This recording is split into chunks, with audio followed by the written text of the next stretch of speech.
Nadie despierta un día con las ganas de ganarse el pan entre las sombras de una cantina, soportando el aliento al alcohol de extraños y las miradas que te desvisten sin permiso. Mi nombre es Verónica, aunque en las agendas de los pocos hombres buenos que conocí en ese ambiente me anotaban como Brenda. Mi compañera de andanzas, mi hermana de la calle, era Mónica. Ambas sabíamos que este circuito te desgasta el alma, pero cuando las deudas ahogan y el trabajo formal te cierra las puertas por no tener palancas, aprendes a sobrevivir con las comisiones del copeo y los acuerdos privados que lográbamos cerrar fuera de los locales para no dejarle la mitad de la ganancia al dueño del negocio. Ocurrió un viernes de octubre. La Ciudad de México estaba insoportable. Una lluvia ligera pero constante, de esas que los viejos llaman pelo de gato, había dejado las calles del centro histórico completamente desiertas. La zona de Donceles y las inmediaciones de Santo Domingo parecían un pueblo fantasma. Las banquetas estaban solas y el frío calaba directo en las rodillas. Al ver que la noche iba a ser una pérdida total y que no salía ningún trato con los habituales, Mónica y yo decidimos meternos a El Oasis Neón, un bar subterráneo, de esos que están bajando unas escaleras de piedra mohosa que huelen a humedad y a encierro. El lugar era un caldero de humo. El eco ensordecedor de una rócola vieja que vibraba con música norteña y paredes descascaradas que sudaban vapor por el calor de los pocos parroquianos. Mónica, que por lo regular era la más entrona, la que siempre traía una sonrisa para convencer a los clientes de invitarnos la siguiente ronda, esa noche traía el semblante desencajado. Se quejaba de un dolor de cabeza sordo y no dejaba de mirar hacia las esquinas del local. A eso de la 1 de la mañana, se levantó de la mesa para ir al sanitario del fondo. Era un cuartucho miserable, con los azulejos amarillentos por el paso de las décadas y una rejilla de desagüe oxidada, enorme, justo en el centro del piso de cemento, de donde siempre subía un aire rancio, pestilente, que el dueño intentaba disfrazar con pastillas de cloro barato. Pasaron 10, 15 minutos y Mónica no regresaba. Pensé que tal vez se había sentido mal por el trago, así que fui a buscarla. Al acercarme a la puerta de madera hinchada por la humedad, no escuché los ruidos habituales de alguien arreglándose el maquillaje. Escuché un sonido sibilante, menudo, como el roce de unas uñas finas y largas, rascando el metal de la cañería, acompañado de un eco que imitaba una risa infantil, pero distorsionada, gélida. Empujé la puerta. Mónica estaba de pie frente al espejo empañado, completamente paralizada. Tenía el rostro blanco, deslavado, y sostenía su bolso contra el pecho con tanta fuerza que los nudillos se le veían pálidos. «Brenda». Algo me tocó los tobillos desde abajo, susurró con una voz tan delgada que apenas la escuché sobre el ruido de la rocola. Algo se asomó por el fierro del piso. A partir de esa madrugada, la luz de Mónica se extinguió. Ella, que era el motor de nuestras jornadas, empezó a faltar al Oasis. Rechazaba los acuerdos con los clientes fijos y, si llegaba a ir, se negaba rotundamente a quedarse sola en cualquier espacio que no tuviera una iluminación brillante. Me confesó, entre tragos de café negro, que su mente no alcanzaba a procesar lo que descubrió cuando bajó la mirada hacia la rejilla del baño. Me juró que entre la negrura del tubo de drenaje, 2 puntos amarillos, brillantes como 2 monedas de cobre gastadas, la observaban fijos, sin parpadear. El ambiente en la cantina no tardó en volverse denso, casi irrespirable. No fuimos las únicas. A los pocos días, la flaca Tere y una de las meseras del turno vespertino también reportaron situaciones extrañas en la zona de los baños. Decían que cuando el local se quedaba a medias y el ruido bajaba, se escuchaban susurros guturales, palabras arrastradas en un idioma incomprensible que subían por las tuberías. Decían que el agua de la llave salía por momentos lodosa, espesa, con un olor a tierra de panteón que se pegaba a la piel y que ningún jabón lograba quitar. Una noche, ya cerca del cierre, aprovechando que el cantinero estaba ocupado haciendo la cuenta del día y no había clientes, Mónica y yo nos metimos al baño. Llevábamos una linterna de mano, de esas potentes que usan los veladores. Mónica no quería entrar, pero yo necesitaba demostrarle que solo eran ratas de alcantarilla, que la sugestión del trabajo nocturno nos estaba jugando chueco. Apunté el haz de luz directamente hacia el fondo de la rejilla central. Lo que la luz reveló nos heló la sangre. Pegados a los bordes de fierro colado, atrapados entre el óxido, había mechones de un pelo negro, grueso y áspero, idéntico a las cerdas de un animal de monte. Pero al inclinarme un poco más, el reflejo de la linterna iluminó una silueta en el fondo del ducto. No era un roedor, era una criatura pequeña, de extremidades delgadas y asimétricas, con una piel rugosa que recordaba al cuero sumergido en agua estancada.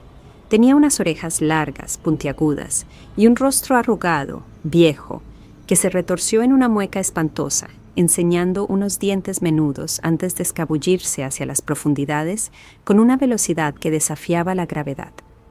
Lo peor fue el sonido, un chillido burlón que resonó en todo el baño. Mónica cayó de rodillas, cubriéndose las orejas. Esa misma semana empezó el verdadero calvario.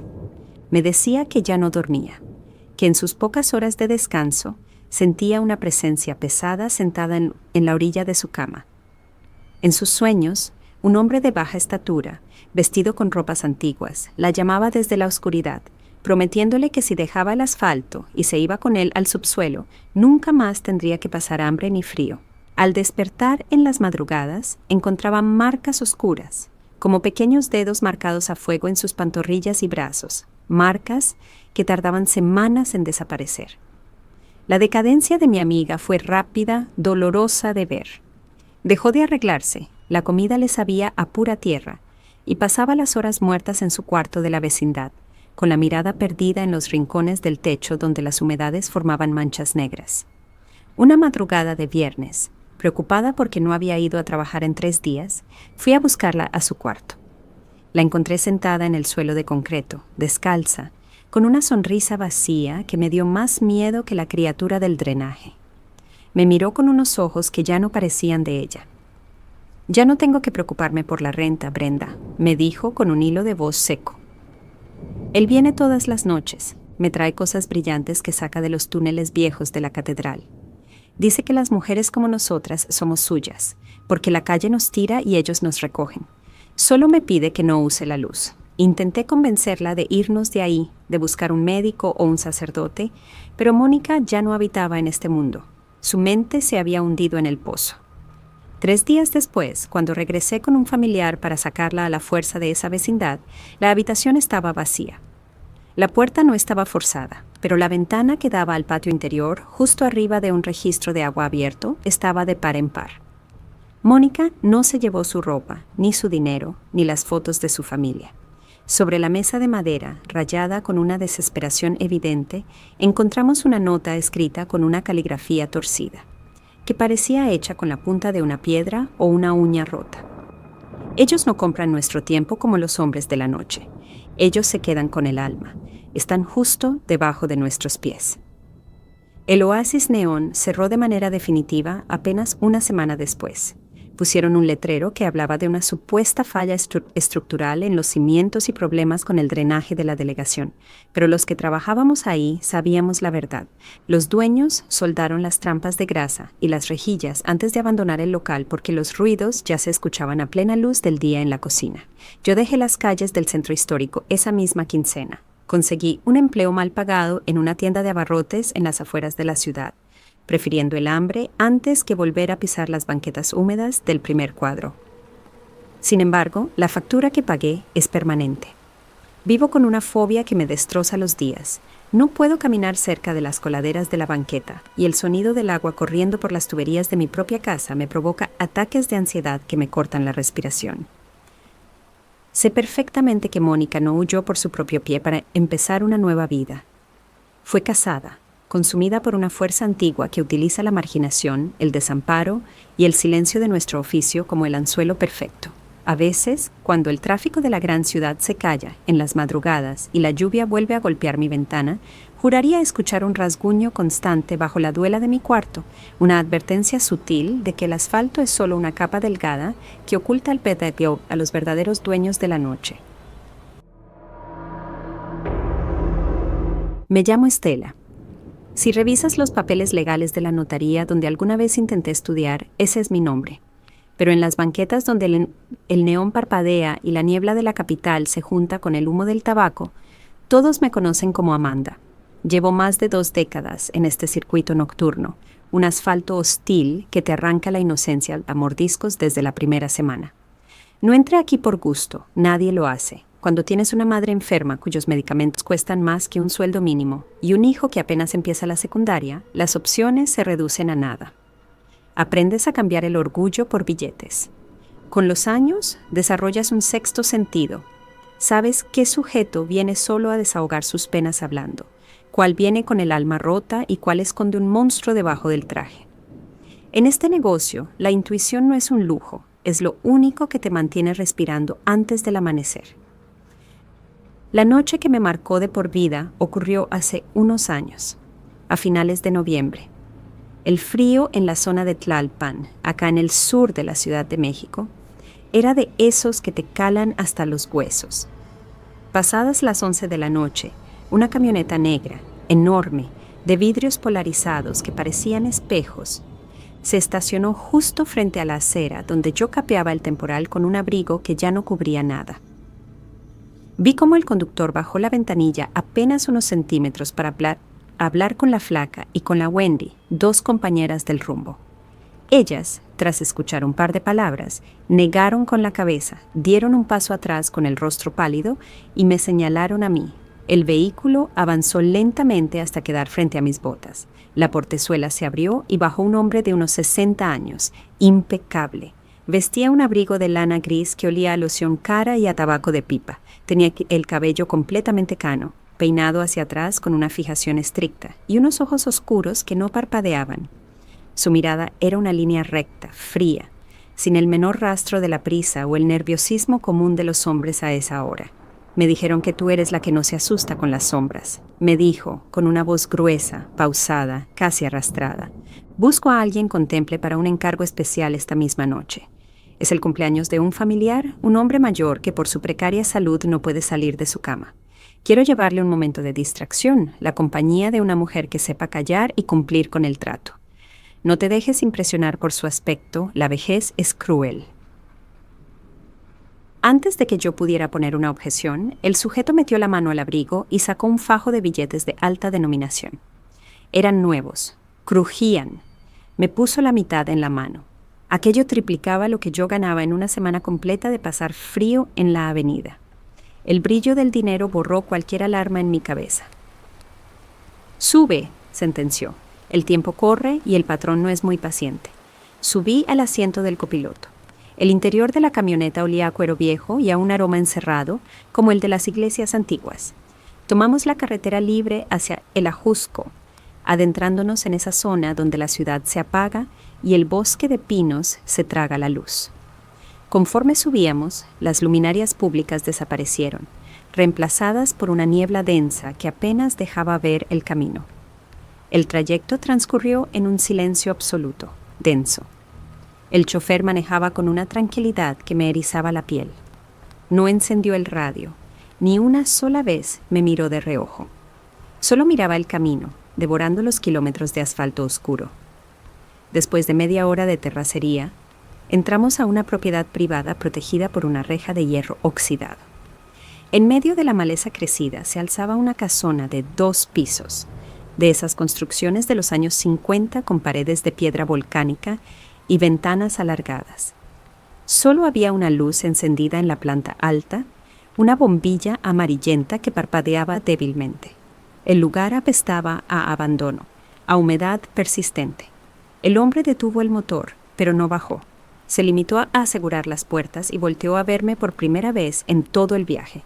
Sus pupilas parecían absorber la poca luz del tablero. «La habitación está subiendo las escaleras. La última puerta a la izquierda», dijo con una calma helada. «Entra, haz lo tuyo, no hagas preguntas y haz suficiente ruido para que sepa que está disfrutando su regalo. Te espero aquí abajo. Si cumples con el turno completo, la otra mitad del sobre será tuya». El crujido de la puerta al abrirse me pareció el sonido más solitario del mundo. Crucé el porche y me adentré en la estancia principal. La casa por dentro estaba sumida en la penumbra. El suelo de duela crujía bajo mis tacones con un eco que parecía burlarse de mi audacia. El aire adentro estaba extrañamente quieto, helado, con un tufillo rancio que me recordó al sótano de una carnicería. Subí los escalones uno a uno, aferrándome al pasamanos de madera carcomida, sintiendo que cada paso me alejaba más del mundo de los vivos. Llegué al fondo del pasillo del segundo piso. La puerta entreabierta dejaba escapar un hilo de luz mortecina. Empujé la madera con la punta de los dedos. Al entrar, me topé con una recámara amplia, decorada con muebles antiguos cubiertos de polvo. En el centro, sobre una cama de hierro forjado, yacía una figura tapada hasta el cuello por una colcha pesada de lana gris.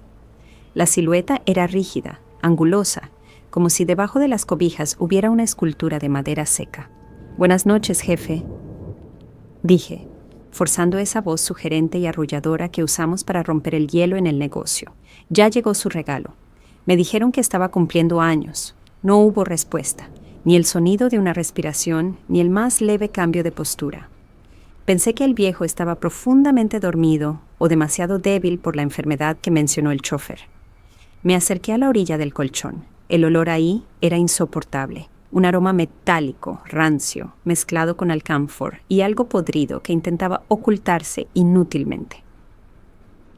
Con el corazón golpeándome las costillas como un animal enjaulado, estiré la mano y retiré la colcha de un tirón. El grito se me atoró en la garganta, transformándose en una bocanada de aire helado. Lo que estaba sobre esa cama no era un anciano enfermo. Era un cuerpo desprovisto de toda chispa de vida, un despojo humano que claramente llevaba semanas, tal vez meses, en ese estado. Tenía la piel tensa, del color de la cera vieja, pegada por completo a los huesos del rostro. Los ojos estaban abiertos de par en par, fijos en el techo, cubiertos por una capa blanquecina, opaca, que reflejaba la luz de la bombilla. Pero lo más espantoso era su boca. Estaba entreabierta, rígida, y de la comisura de sus labios secos brotaba una línea de polvo oscuro. Di 3 pasos hacia atrás, tropezando con una silla. El terror me nubló la vista. Iba a salir corriendo de esa maldita habitación, dispuesta a aventarme por las escaleras, cuando escuché unos pasos lentos y pesados en el piso de abajo.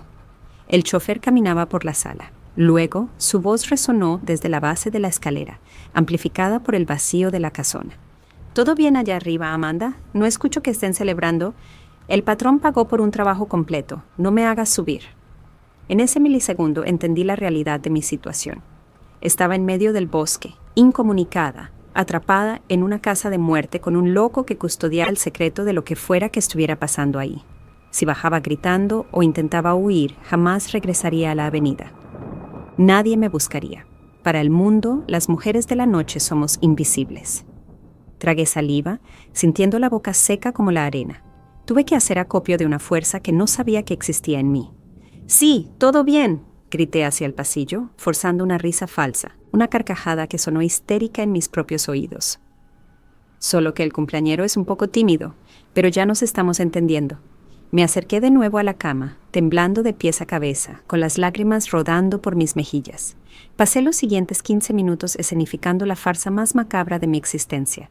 Con las manos sacudidas por el pánico, comencé a sacudir la cama de hierro para que el crujido se escuchara hasta la planta baja. Hablaba sola, lanzaba frases al aire, simulando un diálogo que solo existía en el infierno de esa habitación.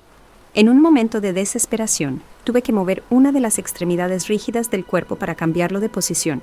Al hacerlo, un crujido seco, como el de una rama rompiéndose bajo la colcha, me congeló la sangre. Juraría que en ese instante el aire de la habitación se volvió aún más pesado y que las pupilas muertas del anciano parecieron girar levemente hacia donde yo estaba. Me quité el abrigo y la blusa, arrojándolos al suelo para simular el desgaste de la jornada. Tomé un poco de agua de un florero polvoriento que estaba en el buró y me la pasé por el rostro y el cuello, empapándome para simular el sudor del esfuerzo. Cada minuto parecía una hora de tortura psicológica. Cuando calculé que la simulación había sido suficiente para justificar el trato, me vestí a toda prisa, respirando por la boca para no desmayarme con el hedor de la estancia. Bajé las escaleras lentamente, sosteniéndome de la pared porque las piernas me temblaban como gelatinas. El chofer estaba sentado en la sala, apagando la pantalla de un televisor viejo que solo emitía ruido blanco. Me miró de arriba a abajo, deteniéndose en mi cabello revuelto y el rostro húmedo. Una sonrisa macabra, satisfecha, se dibujó en su rostro cano. «Cumpliste con el encargo», dijo, extendiéndome el resto del dinero. Los billetes volvían a sentirse helados, malditos. Pocas mujeres tienen el profesionalismo que tú mostraste hoy. El patrón quedó muy contento con su regalo. No dije una sola palabra. Tomé el sobre, salí a la noche y me subí a la camioneta. El viaje de regreso al centro de la ciudad fue igual de silencioso, pero esta vez el llanto contenido me asfixiaba por dentro. Cuando el vehículo me dejó en la misma esquina de Tlalpan, a las 4 de la mañana, caí de rodillas sobre la banqueta húmeda, vomitando por la mezcla de asco y terror acumulado. Dejé ese circuito poco tiempo después. El dinero no vale la cordura. Hoy en día tengo un empleo de día, un trabajo común, pero la noche me cobró una factura permanente. No puedo estar en una habitación completamente a oscuras o en silencio total. Cada vez que el ambiente se calla, el aroma a alcanfor y metal regresa a mi nariz. Y en el fondo de mi mente sigo escuchando el crujido de esa cama de hierro, recordándome que en las sombras de la ciudad hay hombres que ya no pertenecen a este mundo, pero que siguen exigiendo sus servicios. Quienes miran la frontera desde lejos piensan que la zona norte de Tijuana es solo un hormiguero de luces baratas, música de banda y gringos buscando lo que no se les permite en su país. Pero para las que medimos la vida por el frío de las banquetas y el rugido de los motores que frenan junto a la acera, este lugar es un purgatorio de asfalto. Mi nombre es Diana, aunque en las tarjetas de presentación que a veces dejaba en las barras de los bares para asegurar la jornada, me hacía llamar Yvonne. Llevo 12 años parada en las inmediaciones de la calle Coahuila, un sector donde el aire siempre huele a una mezcla pesada de mariscos, desinfectante barato de motel y la maldita polvareda que baja de los cerros. En este circuito aprendes a desconfiar de tu propia sombra. El dinero llega rápido si sabes moverte, pero la calle te cobra una renta invisible. Te va secando el alma por dentro hasta dejarte fría, indiferente a los ruegos o a las amenazas. Sin embargo, hace un par de inviernos, la rutina mecánica con la que yo operaba se quebró por completo cuando un sujeto llamado Mauricio se cruzó en mi turno. Mauricio no encajaba en el perfil de los hombres que frecuentan la Coahuila. No traía la prepotencia de los que cargan billetes verdes, ni la mirada turbia de los que buscan desahogar sus peores instintos. Era un tipo de unos 30 años, de aspecto sumamente común, con una chamarra de mezclilla, desgastada y unas manos curtidas, de esas de quien trabaja en las maquilas de la mesa de Otay. Lo que me obligó a prestarle atención fueron sus ojos, una mirada castaña, fija, cargada de una soledad tan densa que se te metía en el pecho como el aire helado de la madrugada. La primera vez que cerramos un trato para ir a un establecimiento de paso a la vuelta de la avenida, todo fue distinto. En este negocio la prisa es la regla. El tiempo es oro y cada minuto cuenta, pero con él no hubo esa frialdad de trámite. Mauricio pagó la tarifa completa por adelantado, pero las primeras 2 horas solo se dedicó a hablar. Me contó de su pueblo en Michoacán, del peso de estar solo en una ciudad extraña y del miedo crónico a desaparecer en esta frontera sin que nadie se diera cuenta. Su voz tenía una cadencia pausada que, de alguna manera, lograba apagar el ruido de las patrullas y los gritos que subían desde la calle. Se volvió un habitual. 2 o 3 veces por semana buscaba mi punto en la acera con una puntualidad que rayaba en lo sagrado. Me acostumbré a su presencia, a su aroma particular. Una mezcla de tabaco suave y un matiz dulce, como de flores de campo, que en ese entonces me pareció un respiro en medio de tanta podredumbre. Pero a mediados de noviembre, coincidiendo con la llegada de esos vientos calientes de Santa Ana que te resecan la garganta, Mauricio simplemente no apareció. Pasó una semana, luego 2, y la ausencia de su camioneta vieja en la esquina empezó a pesarme más que la propia cuenta de la renta. Me descubría mirando cada faro que se acercaba, sintiendo un vuelco en el estómago con la esperanza de ver sus ojos comunes asomarse por la ventanilla. La Coahuila seguía su curso. Hombres iban y venían, el dinero cambiaba de manos, pero para mí el engranaje se había trabado. La noche que todo se descarriló, una neblina densa, de esas que suben del mar por playas de Tijuana, bajó sobre el centro de la ciudad. Era una noche muerta, las luces de los espectaculares de neón se veían como manchas borrosas y la humedad se pegaba a la ropa como una gasa fría. Yo estaba de pie, resguardándome del viento bajo el techo de una farmacia de 24 horas, cuando lo vi. Mauricio estaba parado al otro lado de la calle, justo debajo de un farol que parpadeaba. Traía la misma chamarra de mezclilla, pero su silueta se veía extraña, difusa en los bordes, como si la niebla intentara borrarlo de la banqueta. No cruzó la avenida ni me gritó. Simplemente levantó la mano y me hizo una seña, el mismo gesto sutil con el que siempre me indicaba que el trato de la noche estaba cerrado. Crucé la calle con el corazón acelerado. Intenté reclamarle por su larga ausencia, pero las palabras se me congelaron en los labios. Mauricio comenzó a caminar rumbo al hotel de siempre sin esperarme, a unos pasos de distancia. Lo seguí en un silencio sepulcral. Mis piernas se movían con una inercia extraña, casi ajena a mi voluntad, imantadas por ese aroma dulce que ahora se sentía triplemente intenso, espeso, con un trasfondo metálico que me revolvió el estómago. Entramos al vestíbulo del motel. El pasillo del segundo piso, alfombrado de un rojo gastado por los miles de pasos que lo cruzaban a diario, esa noche parecía no tener fin. Mauricio avanzaba delante de mí con una ligereza sobrenatural. Sus botas no producían el menor impacto contra el suelo, eran como una sombra deslizándose sobre la mugre del pasillo. Al entrar a la habitación 204, la misma que usábamos siempre, el aire adentro estaba tan gélido que mi respiración comenzó a salir en ráfagas de vapor blanco. Mauricio se sentó en la orilla del colchón, dándome la espalda, con los hombros caídos en un gesto de fatiga que parecía arrastrar el peso de todo el mundo. Me acerqué lentamente, buscando romper ese hielo extraño que llenaba el cuarto. Estiré la mano para tocar su hombro, esperando el calor humano de nuestros encuentros pasados, pero en cuanto mis dedos hicieron contacto con la tela de su chamarra, una descarga de frío absoluto me recorrió el brazo. No se sentía como un cuerpo vivo, era la rigidez pétrea de lo que ya no tiene sangre en las venas. Mauricio giró la cabeza muy despacio hacia mí. En ese instante, el horror me vació las entrañas. La luz morada que entraba por la ventana iluminó un rostro que ya no pertenecía a este plano. Su piel tenía el color de la ceniza húmeda, los pómulos saltados y los ojos hundidos en unas cuencas negras, profundas, desprovistas del brillo castaño que me había cautivado. La mandíbula le colgaba ligeramente, rígida, y de sus labios resecos no salió una voz, sino una vibración sorda, un eco subterráneo que me retumbó directo en el pecho. «Vine a decirte que ya no me busques en la acera, Diana», dijo ese eco que parecía venir desde el fondo de una fosa. El turno ya terminó para mí.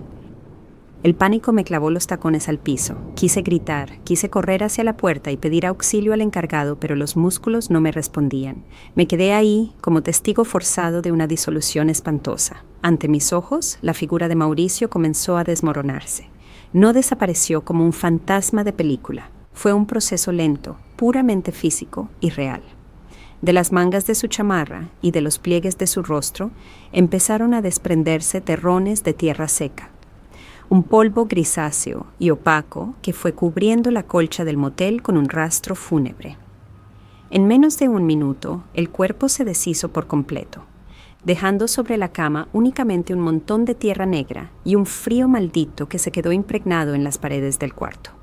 Como pude, recuperé el control de mis piernas y salí al pasillo gritando, empujando la puerta de la recepción. Don Cleofás, el viejo que manejaba el turno de la noche sumergido siempre en sus crucigramas, me miró por encima de sus lentes con una mezcla de lástima y fastidio. «Muchacha, ¿qué te pasa? ¿Por qué vienes gritando sola?», me dijo, arrastrando las palabras. «Entraste al hotel sin nadie detrás de ti. Además, la 204 tiene candado. La clausuramos desde el lunes pasado por un problema severo de humedad en el techo. Ahí no hay nadie». El amanecer de ese día me encontró sentada en un café de chinos cerca de la Revolución, con las manos aferradas a una taza para intentar quitarme el frío del cuerpo. Preguntando aquí y allá con los choferes de ruta y la gente que conoce el movimiento de la ciudad, la verdad me cayó encima como una losa de cemento. Mauricio había sufrido un accidente automovilístico en la carretera escénica que va hacia Rosarito la misma noche del viento de Santa Ana, en que dejó de ir a buscarme. Su vehículo se había salido en una curva peligrosa, cayendo a un barranco oculto por la maleza.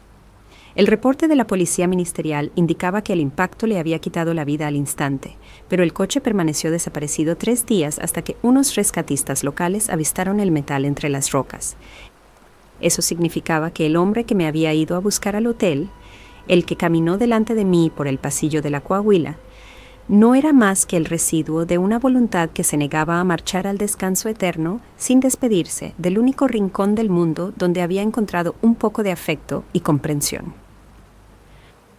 Hoy sigo recorriendo las mismas banquetas de la zona norte. Sigo cobrando por mi tiempo, cumpliendo con la jornada por pura inercia porque en esta frontera no hay espacio para los débiles. Pero mi mente se quedó atrapada para siempre en la habitación 204. Vivo con una limitación que me destroza las noches.